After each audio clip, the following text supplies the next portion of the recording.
Welcome to Wayne's Old Time Radio Page channel. I'm Wayne, your host. These programs are brought to you by support of our listeners. You can give your support at Patreon or PayPal, either one. There's clickable links in the description below.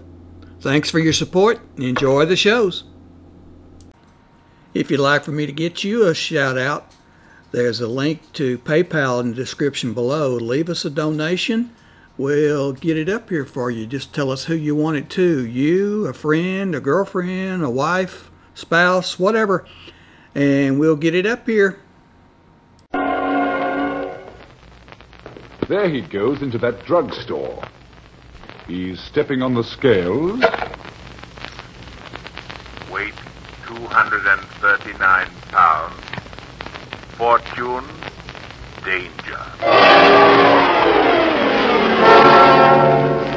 Who is it? The Fat Man.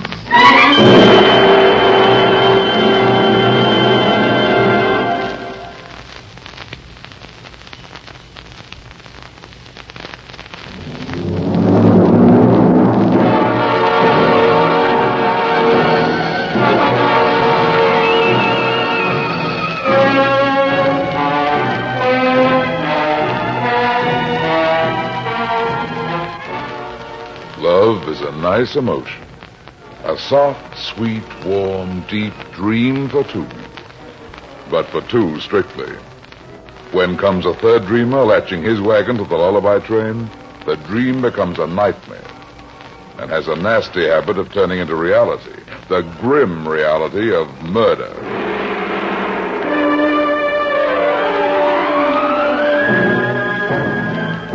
And now here's the Fat Man in Murder Squares the Triangle.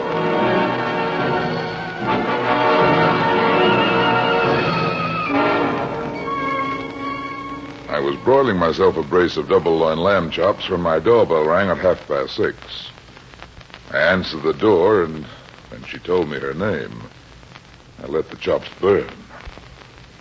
Her husband, Mr. John C. Skinnard, was famous as a hot-headed but well-heeled gentleman who could write a check with 6 zeros.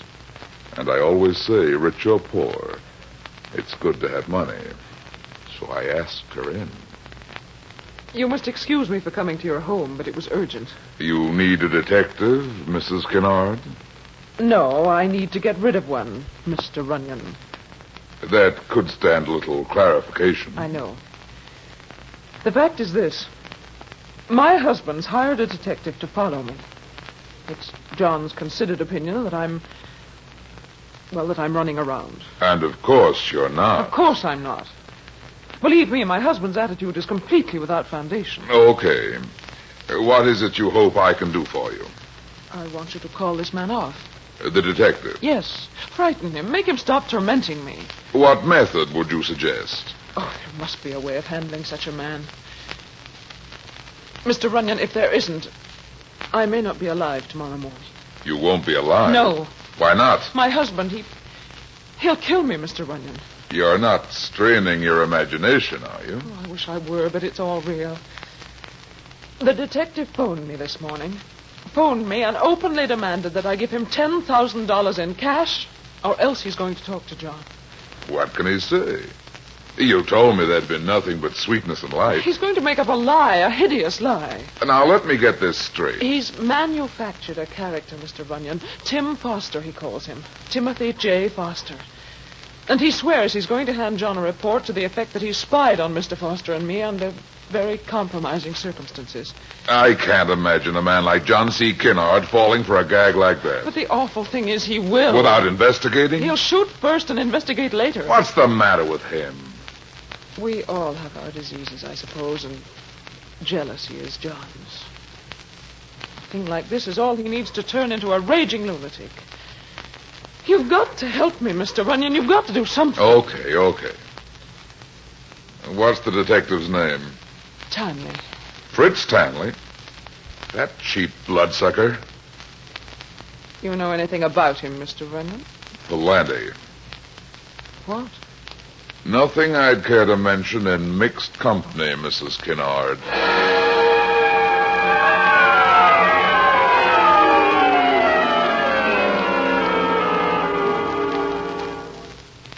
She'd spoken highly of her personal checking accounts, and the fee we agreed on made beautiful music. I knew Tanley wouldn't take orders from me, but remembering that the legal name for the gag he was working was fraud, I scraped the lamb chops out of the broiler and put on my hat. The phony in question made his headquarters on the dingy 5th floor of the Graham house on Willis Street. And when I knocked on his door a little while later, I found him in. Well, look who's here. Santa Claus's boy. What brings you here, handsome? Come in. Thanks.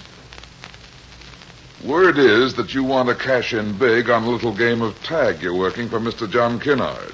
Anything wrong with that? As I hear it, you're threatening to make report on the antics of your client's wife with a Mr. Timothy Foster. And it wouldn't take a genius to nail you for fraud, Tanley, if it happens that Foster doesn't exist.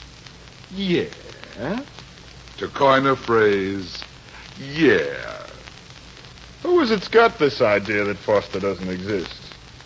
Not Mrs. Skinnard, by any chance? By every chance. Must be a pretty funny sensation for her, then.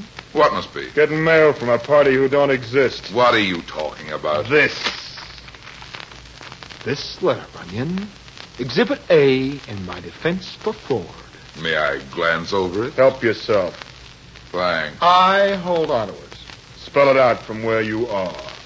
Dear Kathleen, meet me tonight in the room at 26 Cabot Road. I'll be waiting at 8. Your own Timothy. How does that sound to you? Stylish stout. Where'd you get that? The bimbo Mr. Skinnard loves tossed it into a corner wastebasket early this a.m. What happened to the fraud conviction, powerhouse? You plan to show that to your client, Tanley? Me? No, I don't plan to show it to him, Runyon, because I already did. You don't say. 20 minutes before you gumshoed in.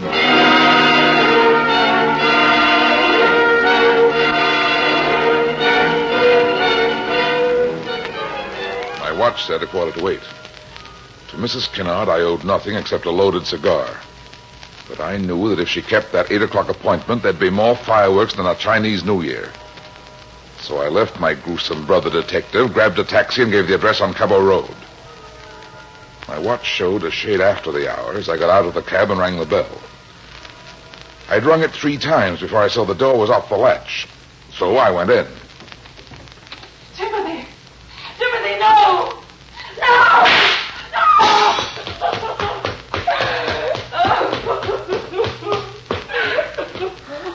Well. Looks like an early 4th of July. I'm Brad Runyon, Mrs. Skinnard. Remember me? Who's the man on the floor? It's my husband. Your husband? Yes. I see John came with a gun in his hand. What happened? A slight case of backfire?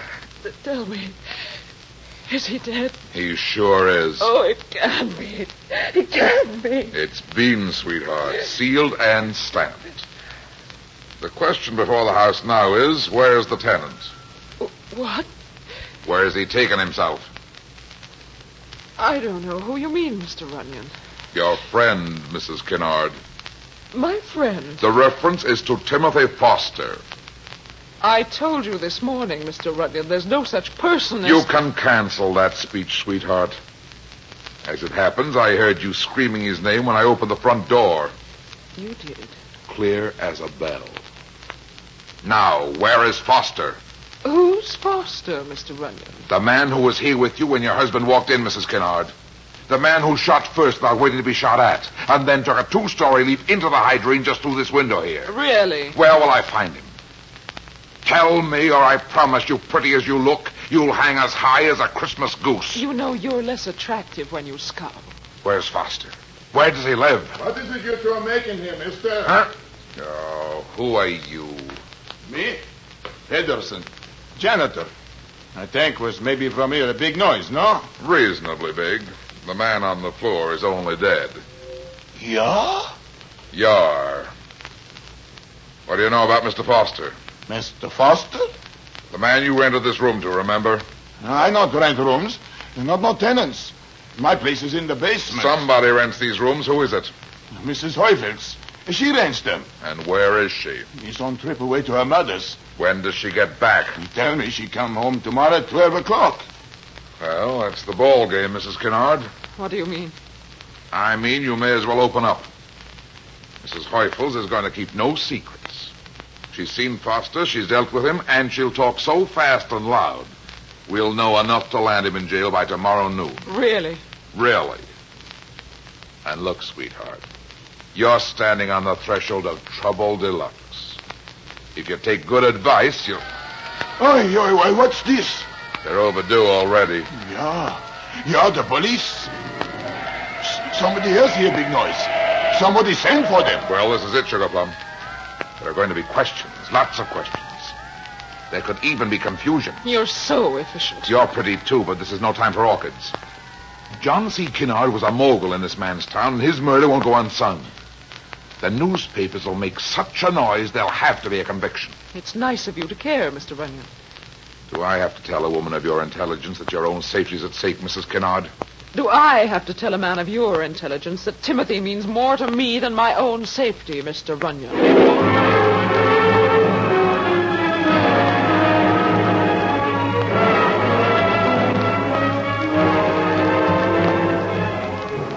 And so it stood. She didn't bat an eye when the minions of the law crashed in, looked over the room, and took her to headquarters.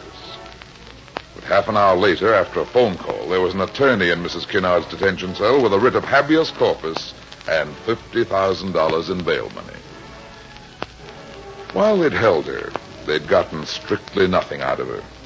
And all Lieutenant Mackenzie knew about Mr. Timothy Foster was his name. So next morning, I decided I'd pay a call on the landlady of 26 Cabot Road, who was due back at noon from a visit to her mother's.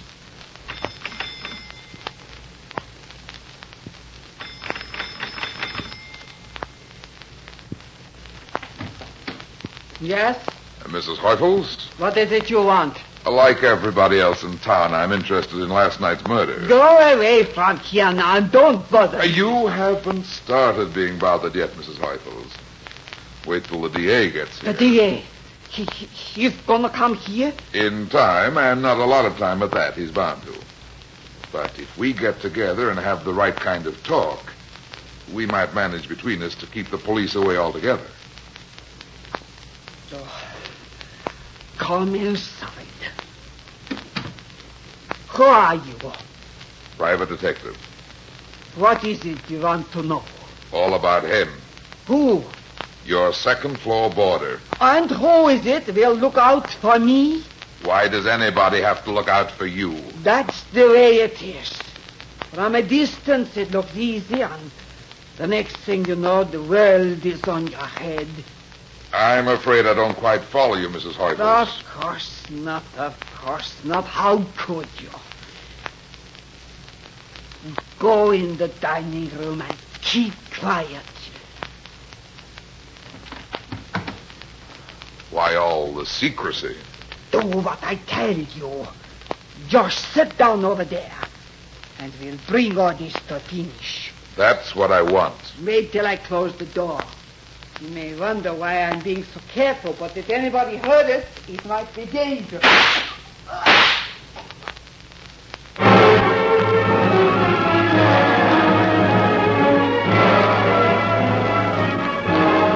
finish had come from an unexpected angle.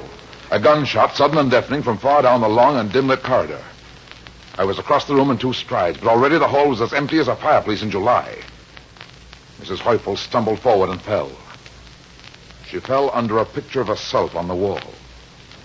A picture taken when she was very young and very alive.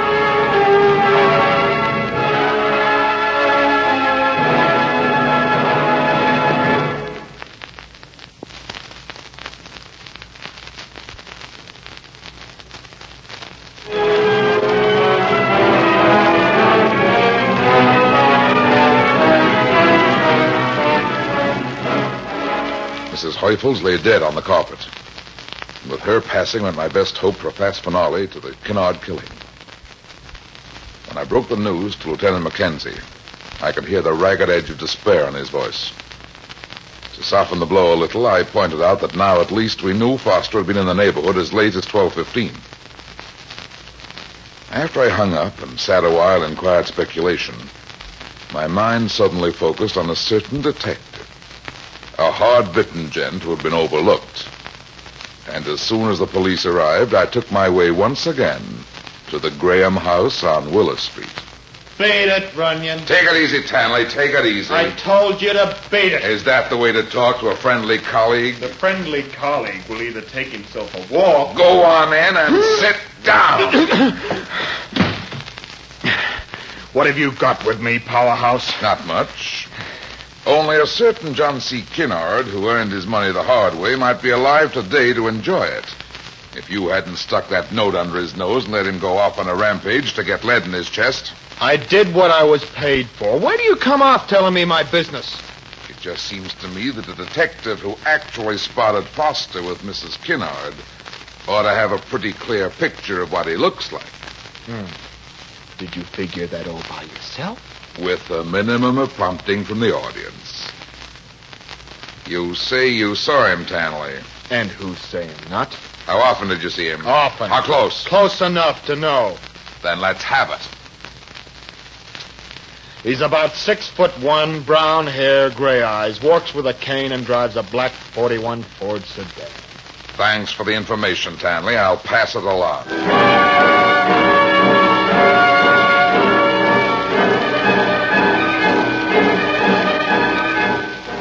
Attention all city squads. Timothy Foster wanted for double murder. Description follows. Height 6'1", hair brown, eyes gray. Attention all state patrols. Murderer of John C. Skinnard at large. Post guards at all toll bridges and highway entrances. Stop all suspicious vehicles with particular attention to black 41 sedan. Attention all National Police Headquarters. Arrest on site Timothy J. Foster. Height 6'1", hair brown, eyes gray. Uses cane and drives 41 sedan. This man is a dangerous killer.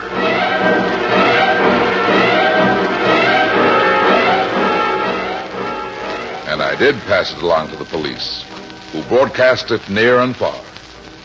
For 12 hours, the homicide squad struggled along on not a wink of sleep. And from all this labor, they scored a very circular goose egg. It crossed my mind that Tanley could have given me a bum steer. And shortly thereafter, I felt a craving for that note which Foster had written to his beloved Kathleen. I phoned Police Lieutenant Mackenzie and asked him to drop in on the gumshoe and confiscate the note as vital evidence. Then I decided to pay a call on Mrs. Skinnard. I've heard the description of Timothy on the radio.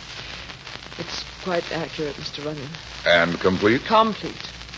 Believe me, I'd tell you if it was otherwise. I'm not interested in shielding him any longer. No. No. What happened?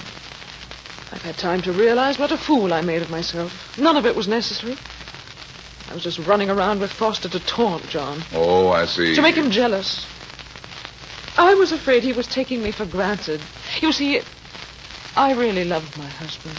That is news. He's gone now, and I can never undo what was done, but... well, I'm making every attempt to have deserved him. That's a little after the fact, Mrs. Skinnard. Tell me, how do you do such a thing? Well, for instance, his monument. I've written the epitaph myself, see? Here it is.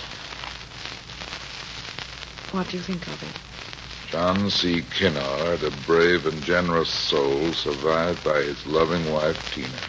Nice. Lovely. But who's Tina? Me.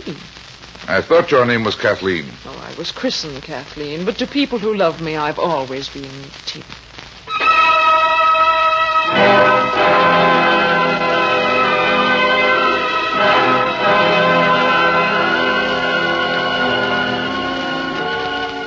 I left her and went down to the drugstore for chocolate malted. Then, say 10 minutes later, I made a call to Mackenzie and asked him if he confiscated the note written by Foster arranging the fatal date with Mrs. Skinnard. He said he had. I then wanted to know if he had a handwriting expert on tap, someone who could not only analyze it, but write it. Again, the answer was yes. There was a graphologist named Mercer in the lab, and he was, at that moment, studying the note in question when Mackenzie switched me over. Mercer speaking. This is Brad Runyon. Oh, yes, Mr. Runyon. Do you have the Foster note nearby? Yeah, it's in front of me. You want me to analyze it? No, I want you to copy it. Copy it? Yeah, stroke for stroke, and write out the following. You got a pen? Yes, sir. Okay, here goes. To the police. What's that? Write what I tell you. To the police. Mrs. Skinnard killed her husband. Yeah? I'm leaving town because I don't want to be involved. Yeah? But I saw her pull the trigger. Have you got that? Yes, sir. I'll have it done in half an hour. Okay. Sign it, Timothy Foster.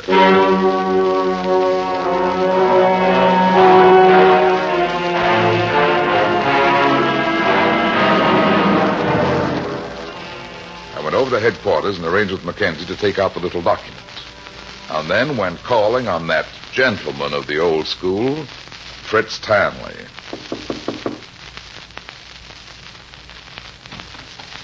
Hiya, Tanley. What? No cops this time? No cops. This visit's off the record, Fritz. Nice to see you so sociable. Sit down. What's on your mind? The Skinnard case is about to close. Huh? Thought you'd like to know. After all, you've been so close to it. What's the matter? Nothing. What should be the matter? You look surprised. After all, the case has got to close sometime. Who says not? Well? Well, what? What's the payoff? Who did it? A certain much-discussed bimbo. Mrs. John C. Skinnard. Who? Kathleen Tina, the dead man's wife. You must be nuts.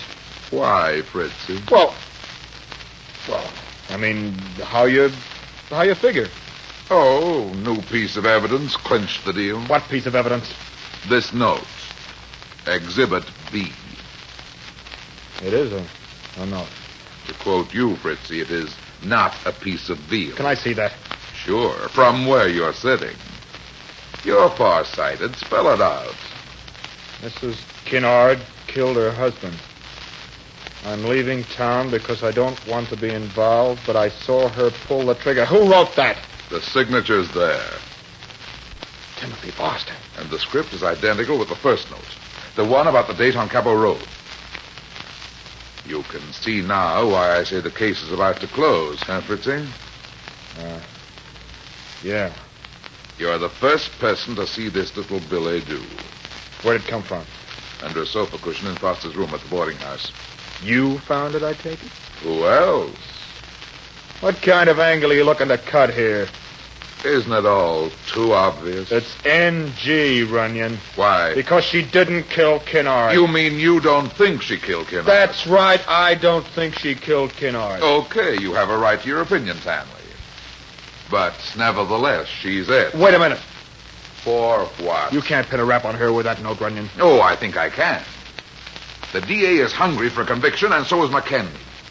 Tina will do. What do you mean she'll do? I mean it has to be somebody, so it might as well be her. So long, Fritzy. Hey, wait. Listen. Mackenzie's waiting for me, Tanley. She's innocent. She didn't do it, I tell you. She didn't do it. I can make out a pretty nice case. She had motive and opportunity. What about the murder weapon? I've got that, too. Found it in the hydrangea bush outside the window. You're a liar, you dirty swine. What do you mean? You haven't got the murder weapon. Who says I have? I say you haven't. Why not? Because here's the murder weapon. Right here, fatso. And it's going to come in real handy again. What do you mean? To put a slug in a too-smooth operator. Me by name? Who else by name? Foster didn't write that note. You had it written. How can you be so sure? Foster could have written it, couldn't he? You know all about it, powerhouse. That I can see. You mean that there's no such person as Timothy Foster? Could that possibly be what you mean? Couldn't be that you invented him out of thin air to be a fall guy. Yeah, it could be. Could it be that you did more than trail Mrs. Skinnard? That you caught up with her, fell in love with her, and invented a man named Foster to lure Skinnard into the trap of 26 Cabot Road? It's possible. And it's what happened. Yes, it's what happened. You rented the room from Mrs. Heufels as Foster. And when she was about to talk, you killed her, cool and deliberate. So she wouldn't upset your dream of a blue heaven with Tina Skinnard and her husband's millions. Was that the play, Fritzy? Exactly, king size. And now, before we wind up your shining career, can I ask one? The floor is yours. How did you know all this? Just one of those nasty gags that nobody can count on did the trick, Fritzy. When you wrote that first fake love note from Foster to Mrs. Skinnard, you had him address her as Kathleen. And then today, unsolicited, the lady tells me that to people who love her, she's always Tina. You knew from that? From that, I started thinking. Not bad, Runyon. At my best, I'm very good. But not good enough to stick my girl with a trumped-up gimmick and get away with it. I never planned to stick her, Tanley. What do you mean? Oh, this was to get you to hand out a confession. Confession? To Lieutenant Mackenzie, who's standing on the other side of that door out in the hall.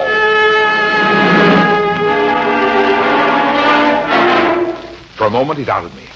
Then he decided I was on the level and turned, firing as he swung. The bullets went wild, nosing into the doorframe. Before a third slug could better his score, Mackenzie opened fire, and Tanley grabbed his chest and pitched forward like a sack of grain. I'll get it, Mac. Hello? Hello, darling. Who's this? It's Tina, sweetheart. How are you, Tina? You don't sound like yourself. Is this Mr. Tanley? No. Oh, I'm so sorry. Is Mr. Tanley there? Yes. May I speak with him, please? I'm afraid you can't. Why not? Because, Tina, Mr. Tanley's dead. Oh, no. Yes, sweetheart. And I think you'll find that little boy Blue will be blowing his horn in front of your house shortly, so don't go away.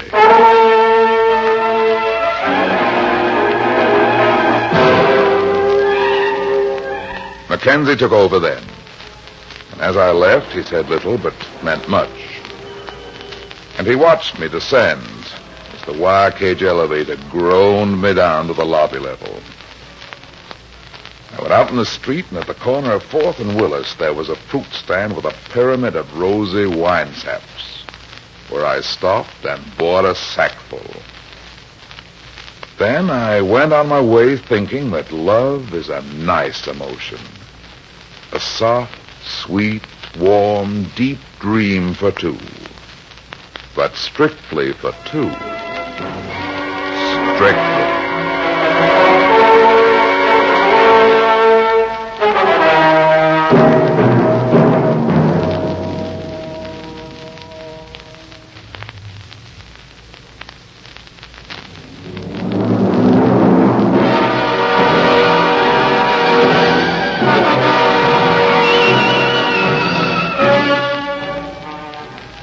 That's that. It seems I spend my life in getting into trouble and getting out of it. But at the same time, I generally manage to get some other people in and out of trouble, too. Be seeing you again. So long.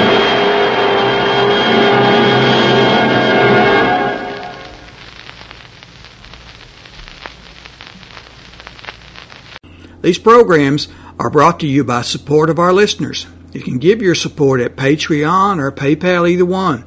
There's clickable links in the description below. Thanks for your support and enjoy the shows.